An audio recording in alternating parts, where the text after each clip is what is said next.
Now, Bernie Sanders is, of course, the most popular politician in America, and Clinton supporters, some of them, aren't very happy. In fact, one of them really unhappy, and he's actually trying to unseat the Vermont senator. Oh boy. Now, that one is, of course, a man named John Vitovsky. Now, he recently announced on July 5th that he is challenging Bernie Sanders in his upcoming re-election bid in 2018. Now, what are his chances? Well, immediately off the bat, pretty slim. Now, let me explain. Now, Bernie Sanders is an independent, and he won 71% of the vote in his last election. He is so popular that the Democratic Party didn't run a candidate. And man, what's the point? Everybody loves him, and if we run a Democratic candidate against Bernie Sanders, you know what that's going to do? That's going to split the vote. We can't do that. This is what Vermont is saying. This is what the Democratic Party in Vermont. Like, no, we're not going to split the vote. Bernie Sanders, he's our guy. People love him. So now, ironically, that is the result that you would have here if this guy actually truly runs against Sanders. He'll split the vote. I'll get to that hypocrisy later. But first, among Democrats, Bernie Sanders, incredibly popular. In fact, in the 2016 primaries, Bernie received over 86% of the vote from Vermonters. Now, one person who did not vote for him is John Vitovsky. Now, who did he vote for? Well, it looks like he voted for Hillary Clinton, and now he's getting support from others in the state and around the country who also voted for Hillary Clinton, who are angry at Bernie Sanders for having the gall to criticize Clinton on the issues. Now, let me give you some examples. Now, in June 2016, Joanne Reed, our favorite, did a profile in the Daily Beast on Al Giordano. Now, Al Giordano is not a fan of Bernie Sanders, and actually he claims that, hey man, I'm on the left of Bernie Sanders. I'm even more progressive than he is. And of course, this guy, since he's criticizing Bernie Sanders, a lot of Hillary Clinton supporters, ironically, joined him on Twitter, started following him on Twitter after primaries. Now, he claimed that he would run against Sanders in 2018, but he has yet to file and currently resides in Mexico City. Now, you might think, well, wait a minute, this guy's going to run for governor. He's not even in Vermont? Well, it turns out the rules are actually very lax in Vermont. You could live there for a day and then run. So, again, incredibly liberal laws there when it comes to residency. Now, also in the Daily Beast, this is a pattern. Back in February 2016, they ran an interview with a black Vermont resident who claimed Bernie Sanders had ignored the black community in the state. I think a lot of people were surprised that there is a black community in the state, but, you know, anyway. Now, that whole criticism is par for the course of what we saw during the 2016 presidential primary. The establishment media was doing everything that it could to vilify and demonize Bernie Sanders so that people wouldn't vote for him, so that people would vote for Hillary Clinton. Now, another article, in October 2016, Politico ran an article featuring quotes from several Vermont Democrats complaining that Bernie Sanders wasn't helping Democrats enough in Vermont. Now, that is despite the fact that Sanders made several appearances around the country to campaign on behalf of Hillary Clinton and in favor of Democrats. Weird. Now, notice the irony here, right? So Bernie Sanders, he's an independent, which they love to point out. Oh, he's not a Democrat. He's not a Democrat. So, yeah, why is he running as a Democrat when he's not a Democrat? And then they turn around with the same breath and go, why aren't you supporting Democrats, Bernie Sanders? Why aren't you supporting our Democratic candidates?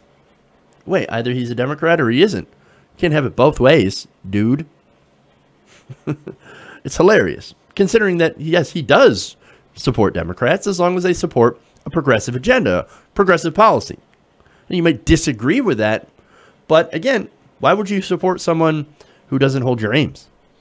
Which, again, during the campaign, Bernie Sanders did support Hillary Clinton and said, hey, you should probably vote for her and so we can avoid Trump. Basically saying she's not perfect, but good Lord, Trump. That, of course, that argument obviously did not have the impact that a lot of people hoped it would, or at least the Clinton camp hoped that it would. But anyway, back to this guy.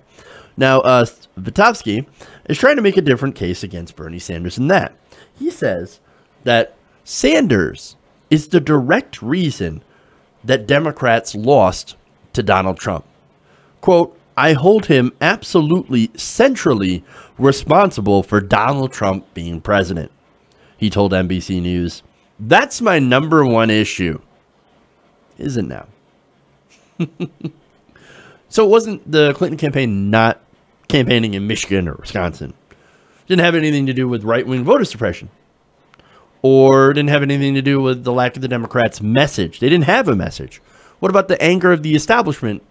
Because, again, this was an election where the majority of people were pissed off at the establishment, at the status quo. They wanted to change things. They voted for a change candidate. Now, in this case, that change candidate happened to be Donald Trump, who would offer no change. And he was running against somebody who just came out and said, I offer no change. Didn't have anything to do with that. No. It's all Bernie. This guy is like, he's like if a correct the record Twitter bot became self-aware and decided to run for office. Now, he also told Vermont's NPR affiliate, quote, I think Sanders has hurt our country very badly with what he's done. What, give hope to millions and millions of people and win 46% of the vote of the Democratic vote? And inspire millions of young people to run for office and to vote and to be involved in the political process? Yes, that has hurt our country deeply. No, he says, not only did Verdi divide the Democratic Party and whatnot, but he continues to bash them. Even on the Unity Tour, saying that Democrats and Republicans are the same, and they're not. No, he did not actually say that Democrats and the Republicans are the exact same. He says that the establishment is something that we need to change. We need to end the establishment politics and actually be progressive instead of being centrist, instead of being milquetoast. Now, there's a difference between being a centrist milquetoast and being a far-right winger like the Republicans are. But the problem is that, and I pointed this out a lot, is that over the years, Republicans go further to the right and the Democrats decide to chase them. And there are reasons they chase them. For one, is, oh man, I can't be a liberal. Being a liberal is a bad thing. So, you know, the media is going to paint me as a liberal.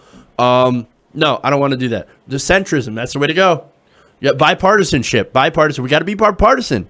We're going to make good bipartisan deals. Really, well, when has a Republican ever had to be bipartisan? At least as of late. They haven't. They always expect the Democrats to reach out. And the Republicans, we just expect them to slap the Democrats in the face because that's what they've been doing. So, you know, the Democrats continue to chase Republicans to the right, and also because there's a lot of money in the right. There's a lot of money in supporting corporations, which, of course, supporting them means tax cuts for the rich, the right-wing idea, and less regulation, also a right-wing idea. So, again, there's money, there's the whole media aspect of it, and then there's this stupid belief that the country is more conservative than liberal, which is, again, it's patently false. There's no proof of this. Okay? But anyway, again, and look, oh, you got bashed in the Unity Tour. No, actually, he wasn't bashing Democrats in the Unity Tour. It's the Unity Tour, meaning, which meant he was trying to bring people together into the Democratic Party. It did not work. It failed spectacularly. The people went to see Bernie Sanders, cheered for him, booed Tom Perez. That's to show you how well the Unity Tour went, right? And it wasn't anything Bernie Sanders was doing wrong.